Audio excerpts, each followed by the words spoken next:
Army chief के उस बयान की जिसके बाद एक हलचल मच गई है। वो कौन सा बयान है? अब क्या ऐसा हो गया कि आर्मी चीफ की जानिब से ये वाज़ेह इशारा दिया गया, क्लियर मैसेजिंग की गई है और तहरीक इंसाफ और इमरान खान के लिए एक बड़ा चैलेंज है ये। बिस्मिल्लाहिर्रहमानिर्रहीम, अस्सलाम वालेकुम नाज़रीन, मैं हूं कंबर सैदी। यूट्यूब और फेसबुक पे आप मेरा व्लॉग देख रहे हैं। आर्मी चीफ की जानिब से वाज़ेह पैगाम दिया गया है, एक बहुत बड़ा पैगाम आया है।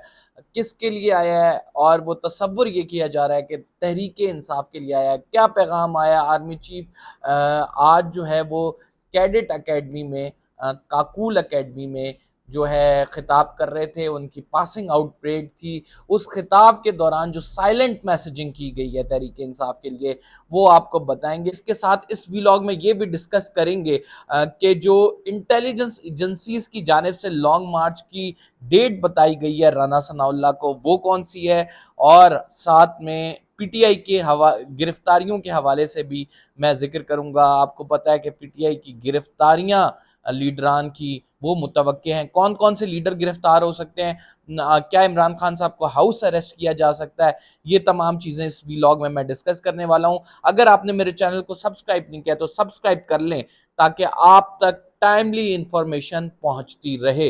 सबसे पहले बात करेंगे आर्मी चीफ के उस बयान की जिसके बाद एक हलचल मच गई है।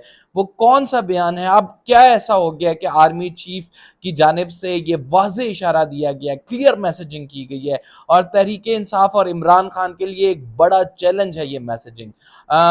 आर्मी चीफ ने कैडेट अकेडमी जो है काकूल, वहां पे पासिंग आउट परेड थी, वहां पे तकरीर की। तकरीर में तीन चार जो हैं वो वाज़ेह पैगाम दिए गए हैं। पहला वाज़ेह पैगाम ये है, उन्होंने कहा कि किसी जत्ते, पॉलिटिकल पार्टी या फिर किसी ग्रुप और कंट्री को हम ये अलाउ नहीं करेंगे कि वो पाकिस्तान को मुआशी तौर पर और सियासी तौर पर अदम इस्तेकाम का शिकार बनाए। ये मैसेजिंग जो की गई है, क्लियरली ये मैसेजिंग इंडिकेट करती है कि ये जो है राइट नाउ जो मुल्की हालात है, मुआशी और सियासी दोनों हालात, जिसमें वो मुआशी हालात का भी जिक्र कर रहे हैं और सियासी अदम इस्तेकाम का भी जिक्र कर रहे हैं कि वो पाक फौज और अपने लोगों की मदद से। लेकिन इसमें एक सवाल ये है, क्या लोगों की मदद इसमें शामिल हाल है? पाक फौज के अगर लोग प्रोटेस्ट करना चाह रहे हैं, लोग बाहर निकलना चाह रहे हैं, लोग इस हुकूमत से मुतमईन नहीं है, तो तब भी क्या आर्म फोर्सेस उन्हें रोकेंगी या नहीं रोकेंगी? ये एक बहुत बड़ा सवाल है। बहरहाल उन्होंने क्लियर मैसेज दे दिया है कि हम किसी को भी इजाज़त नहीं देंगे कि वो मुल्क को माशी तौर पर और सियासी तौर पर अदम इस्तेकाम का शिकार बनाए। इसकी वजूहात क्या है? मैं इसकी कुछ पसे पर्दा वजूहात आपके सामने रख देता हूँ ताकि आपको इल्म हो सके।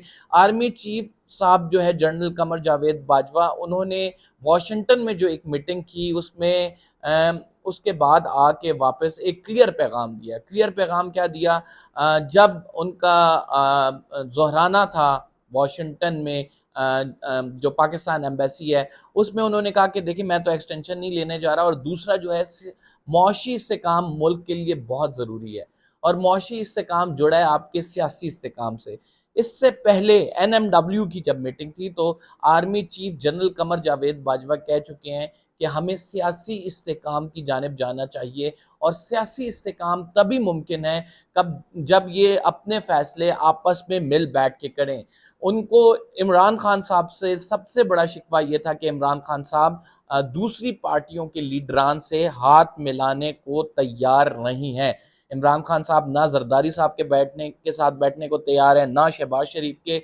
उन्होंने कहा ऐसे मसाइल का हल नहीं चल सकता। खैर ये उनकी थिंकिंग थी, उनकी जहनीत थी। उन्होंने बाकायदा तौर पर अब सिपह सलार हैं, उन्होंने वाजे भी कर दिया 29 नवंबर उनका आखिरी दिन है। उसके बाद रिटायर हो रहे हैं, नए आर्मी चीफ आएंगे।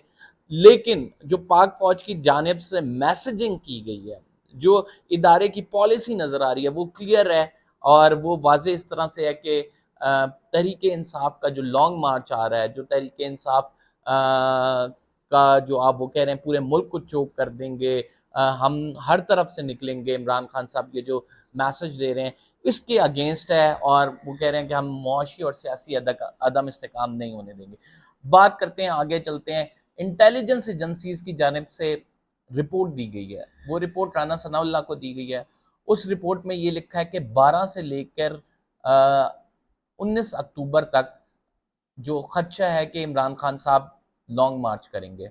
इसमें जो वाज़ेह तारीख दी गई है वो 17 अक्टूबर की दी गई है। 17 और 18 अक्टूबर के दरमियान इमरान खान साहब मार्च करेंगे और इस कोई बेस पे इलेक्शन कमीशन को एक खत लिखा गया है। 16 अक्टूबर को नाज़रीन आपको पता है कि इंतखाबात थे और 16 अक्टूबर को इंतखाबात के हवाले से जो है प्रिपरेशन जारी थी, ज़िमनी इंतखाब होने थे। अब पीडीएम दुम दबा के भाग रही है, उन्हें पता है कि उनका सियासी बयानिया चला नहीं है, उन्हें पता है कि खान साहब आ रहे हैं, उन्हें पता है कि खान साहब की मकबूलियत है, वो जीत जाएंगे। लिहाजा वो अब दुम दबा के भाग गई है। 16 अक्टूबर के इंतखाबात के हवाले से इलेक्शन कमीशन को एक खत लिख दिया गया है। उसमें कहा है देखें जी, एक तो रिलीफ ऑपरेशन चल रहे हैं, दूसरी चीज़ ये है कि मुल्क में अगर लॉन्ग मार्च आ रहा है तो सिक्योरिटी फोर्सेज, रेंजर्स जो हैं, एफसी, इन पर प्रेशर होगा, इन्होंने लॉन्ग मार्च रोकना है, तो ये इलेक्शन किस तरह से कराएंगे। अगर आप फिर भी इलेक्शन करा देते हैं तो इलेक्शन की जो आप कह सकते हैं क्रेडिबिलिटी, उस पर जो सवालात हैं वो उठने शुरू हो जाएंगे। लिहाजा इलेक्शन ना कराए जाएं और इनको 90 दिन के लिए मुलतवी कर दिया जाए। ये एक खत वजारत दाखिला की जानिब से इलेक्शन कमीशन को लिखा है। तीसरी खबर पे आते हैं। बहुत हैवी तैयारियां हो रही हैं इस लॉन्ग मार्च को रोकने के लिए। मैं आपको ये बता देता हूं कि जो कंटेनर्स हैं वो मुख्तलिफ शाहराहों पे लगा दिए गए हैं। बनी गाला का रास्ता हो सकता है रोका जाए। ये भी इतलात हम तक मौसूल हो रही हैं कि क्या पता, मुतवक्के है कि इमरान खान साहब को हाउस अरेस्ट भी कर लिया जाए। लेकिन मेरा ख्याल से पुलिस इस ऑप्शन की तरफ नहीं जाएगी। वो एक तो प्री मेच्योर है और दूसरा ये है कि जब ऐलान एक दफ़ा हो जाए तब इस तरफ जाया जा सकता है। एक बात जो मैं करना चाहता हूँ कि जो डी चौक है, इस पर बाकायदा तौर पर गेट बनाए जा रहे हैं। 3 गेटों की मंजूरी ली गई है। मारगला रोड पे पहला पॉइंट, दूसरा पॉइंट आपको पता है कि डी चौक, और तीसरा पॉइंट नादरा वाली साइड है, यहाँ पे गेट लगाए जा रहे हैं। नादरा वाली साइड गेट की कंस्ट्रक्शन शुरू हो चुकी है। इस टाइम हैवी ब्लॉक्स लेके जाके वहां पे रख रहे हैं। राना सनाउल्लाह साहब फुल तैयारी में। राना सनाउल्लाह कह रहे हैं कि मेरा एक ऐसा प्लान है कि जो मैं उसी टाइम करूंगा, ना खान साहब आगे जा सकेंगे और ना खान साहब पीछे जा सकेंगे। ये राना सनाउल्लाह का प्लान है। एक और खबर जो मैंने आपके साथ शेयर करनी है वो गिरफ्तारियों के हवाले से है। कौन कौन से लीडर की गिरफ्तारियां मुतवक्के हैं।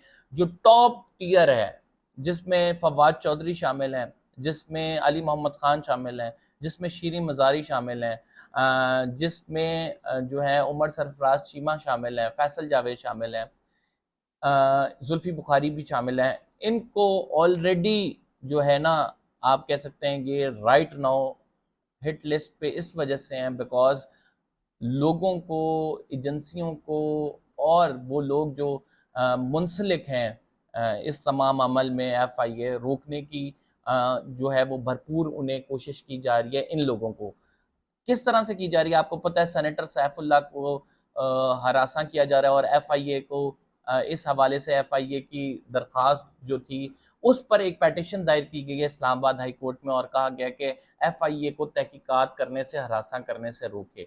जो टॉप टियर लीडरशिप है PTI की, उनको किसी भी टाइम किसी भी मुकदमे में गिरफ्तार किया जा सकता है। और ये हुकूमत की जानिब से एक स्ट्रेटेजी बनाई गई है कि जिन लोगों ने काफिले लेके आने हैं उनके लीडर्स को गिरफ्तार कर लें, काफिला खुद डीमोटिवेट हो जाएगा, इतने लोग इस्लामाबाद पहुंच ही नहीं पाएंगे।